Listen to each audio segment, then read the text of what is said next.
Jangan lupa untuk subscribe YouTube channel Metro TV News dan nyalakan notifikasinya.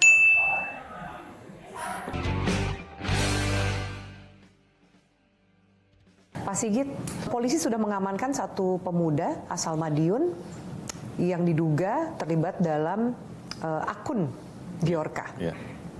Tidak lama, selang 1-2 hari, pemuda yang diamankan itu dikembalikan. Ya. Lalu muncul lagi, ini polisi salah tangkap karena terburu-buru atau seperti apa? Kenapa yang sudah diamankan dikembalikan? Ya, jadi kita kan tentunya mengklasifikasi yang kita amankan ini pelaku utama atau pintu masuk kan seperti itu, atau yang terafiliasi. Penyidik tentunya memiliki pertimbangan, artinya ini bagian dari hal-hal yang kita biasa sebut strategi penyidikan lah seperti itu. Jadi kita terus bergerak. Karena memang kita belum bisa ungkap karena memang sasaran utama kita belum sampai ke situ ya. Proses ini kita ikuti dulu, kita jalan. Tapi tentunya kita juga sudah melaksanakan pemeriksaan, BAP juga sudah. Tentunya kita dapatkan informasi-informasi dari yang bersangkutan. Namun pertimbangan apakah dia harus ditahan ataupun dilepas, apakah kategorinya menjadi saksi atau nanti potensial menjadi tersangka, itu tentunya ada di Tapi bukan polisi salah tangkap, bukan polisi terburu-buru karena mendapatkan tekanan untuk membuka siapa Bjorka ini.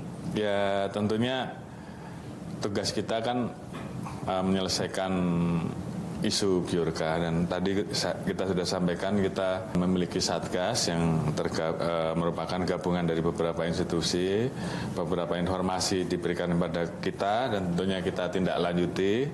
Dari situ kan kemudian kita ukur levelnya di level yang mana, di level yang kemudian menjadi pintu masuk atau menjadi level sebagai saksi untuk mengarah pada yang utama, target utama, kira-kira seperti itu. Oke.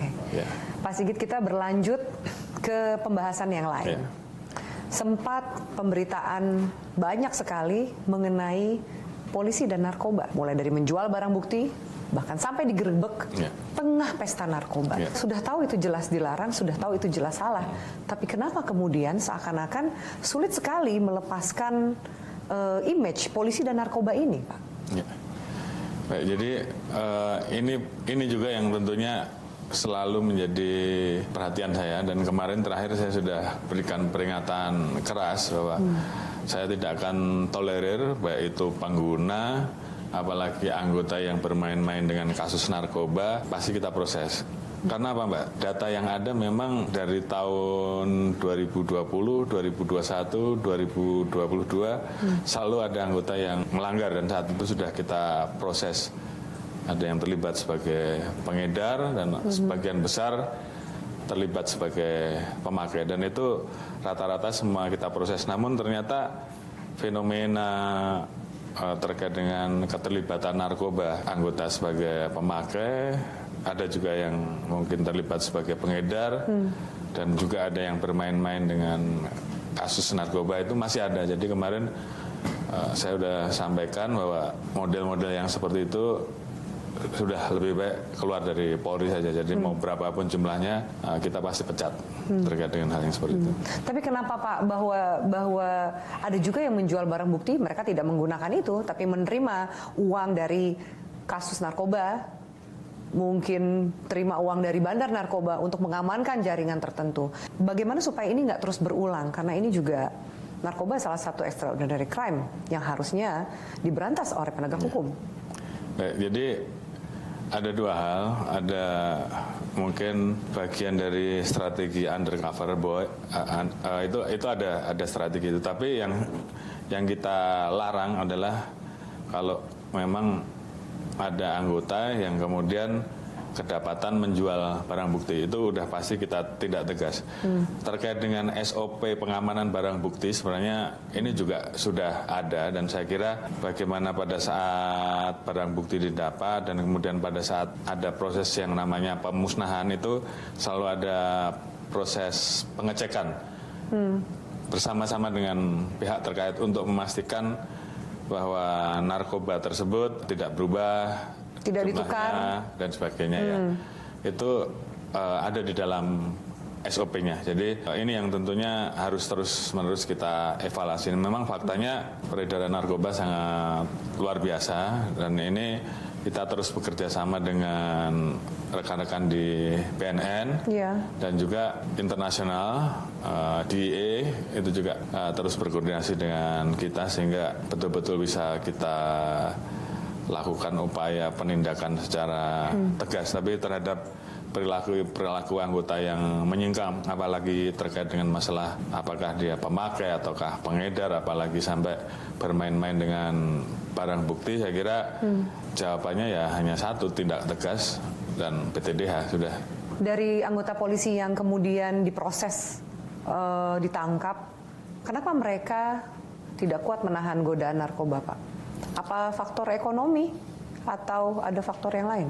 Baik, jadi memang ini juga yang menjadi evaluasi kita untuk terus melakukan tes secara berkala ya, karena memang kecenderungannya awalnya mungkin karena coba-coba, yang kedua karena mungkin dia ada masalah-masalah yang kemudian membuat dia depresi, dan ini tentunya macam-macam lah.